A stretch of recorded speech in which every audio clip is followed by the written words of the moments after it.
ಕೊನೆವರೆಗೂ ಉಳಿಯೋ ಆಸ್ತಿ ಪ್ರೀತಿ ಒಂದೇನೆ, ಅದನೆಂದು ಕಾಯಬೇಕು ನಿತ್ಯ ಹಿಂಗೇನೆ.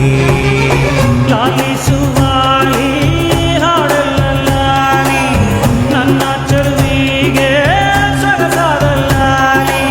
എന്നാ സാറേ മനസ്സിലായോ?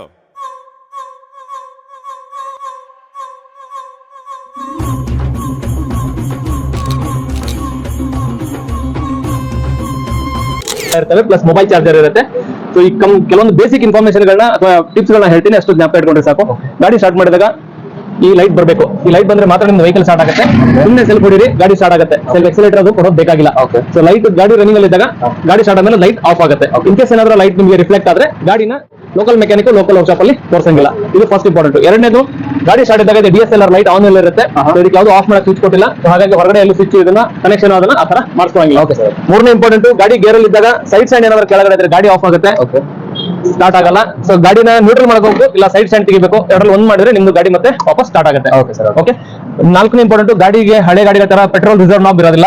ಸೊ ಹಾಗಾಗಿ ನೀವು ಯಾವಾಗಲೂ 1 ಪಾಯಿಂಟ್ ಪೆಟ್ರೋಲ್ ಮೇಂಟೈನ್ ಮಾಡಬೇಕಾಗುತ್ತೆ. ಇದರಲ್ಲಿ ಆಲ್ರೆಡಿ 2 ಲೀಟರ್ ಪೆಟ್ರೋಲ್ ಇರುತ್ತೆ, ಬಟ್ 2 ಲೀಟರ್ ಪೆಟ್ರೋಲ್ ಇದ್ರೂ ಅದು ಲಿಮಿಟ್ ಬರಲ್ಲ. ಸೊ ಹಾಗಾಗಿ ಫಸ್ಟ್ ಟೈಮ್ ನೀವು ಪೆಟ್ರೋಲ್ ಹಾಕ್ಸ್ಕೊಂಡು 1 ಪಾಯಿಂಟ್ ಪೆಟ್ರೋಲ್ ನ ಯಾವಾಗಲೂ ಗಾಡಿಯಲ್ಲಿ ಮೇಂಟೈನ್ ಮಾಡಬೇಕು. ಸ್ಕೋರ್ ಮೊದಲೇ ವರ್ಷ ಫಸ್ಟ್ ಪಾರ್ಟಿ ಇರುತ್ತೆ, ಮಿಕ್ಕಿರುತ್ತೆ ಫಸ್ಟ್ ಪಾರ್ಟಿ ನೀವು ಪ್ರತಿ ವರ್ಷ ರಿನ್ಯೂವಲ್ ಮಾಡ್ಕೋಬೇಕು. ಫಸ್ಟ್ ಪಾರ್ಟಿ ಅಂದ್ರೆ ವೆಹಿಕಲ್, ಅವಾಗ ಮಾತ್ರ ನಿಮಗೆ ಅನ್ಫಾರ್ಚುನೇಟ್ಲಿ ಗಾಡಿ ಏನಾದ್ರು ಹೆಚ್ಚು ಕಡಿಮೆ ಆದ್ರೆ ನಿಮಗೆ ಇನ್ಶೂರೆನ್ಸ್ ಕಂಪನಿಯಿಂದ ಕ್ಲೇಮ್ ಸಿಗುತ್ತೆ.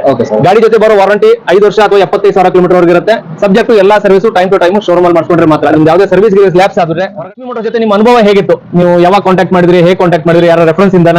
ಅದನ್ನ ಆಕ್ಚುಲಿ ಅಂದ್ರೆ ನಮ್ಮ ಅಣ್ಣ ತಗೊಂಡಿದ್ದಾನೆ ಒಂದು ಬೈಕ್.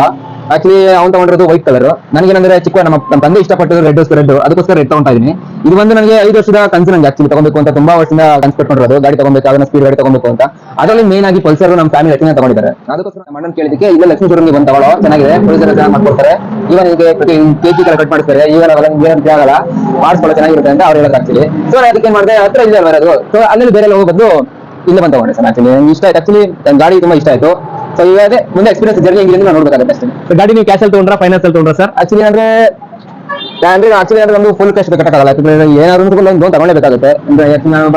ಇನ್ನ ಬೇಗ ಇದ್ದಂಗೆ. ಸೊ ಅದಕ್ಕೋಸ್ಕರ ಸ್ವಲ್ಪ ಲೋನ್ ತಗೊಂಡಿದ್ದೀನಿ. ಹೊಸ ಬರೋ ಸಮಯದಲ್ಲಿ ಸ್ವಲ್ಪ ಕಟ್ಟಾಗೋ ತರ ಮಾಡ್ಕೊಂಡಿದ್ದೀನಿ. ನೀವು ಫೈನಾನ್ಸ್ ಸ್ಕೀಮು, ಡೌನ್ ಪೇಮೆಂಟ್ ಅದೆಲ್ಲ ನೀಟಾಗಿ ಎಕ್ಸ್ಪ್ಲೈನ್ ಮಾಡಿದಾರಾ, ಹೇಳಿದಾರಾ? ಸರ್ ಎಲ್ಲ ಎಕ್ಸ್ಪ್ಲೈನ್ ಮಾಡಿದ್ದಾರೆ. ಆಕ್ಚುಲಿ ಏನಂದ್ರೆ ತುಂಬಾ ಇದು ಮಾಡಿದ್ದಾರೆ, ಏನ್ ಪ್ರಾಬ್ಲಮ್ ಇಲ್ಲ, ಮಾಡ್ಕೊಂಡು ಹೋಗೋದು. ತಿಂಗಳ ಕಟ್ಕೊಳ್ಳೋಕೆ ಏನು ಪ್ರಾಬ್ಲಮ್ ಇರಲ್ಲ. ಈಗ ನಾನು ಕಟ್ಟಿದ್ರು ನಮ್ಮ ಮನೇಲಿ ಹೆಂಗ್ ಮಾಡ್ತಾರೆ. ಆಕ್ಚುಲಿ ಏನಂದ್ರೆ ಇದು ಏನು ಪ್ರಾಬ್ಲಮ್ ಇಲ್ಲ. ಆಕ್ಚುಲಿ ಅವ್ರ ನಮ್ಮ ಮನೇಲಿ ಒಂದು ನಾನು ಸಂಪಾದನೆ ಮಾಡಿಲ್ಲ ಅಂದ್ರೂ ಬೇರೆ ಕಡೆ ಬರೋದು ಅಮೌಂಟ್ ಬರುತ್ತೆ, ಅವ್ರವ್ರಿಗೆ ತೀರ್ಸ್ಕೊತಾರೆ. ನಾನು ತೀರ್ಸ್ಕೊತೀನಿ, ಹೆಂಗೋ ಮಾಡ್ತೀವಿ. Thank you sir. Thank you sir. Thank you so much. All the best. Congratulation once again. Sir first service ಬಂದು 500 ಕಿಲೋಮೀಟರ್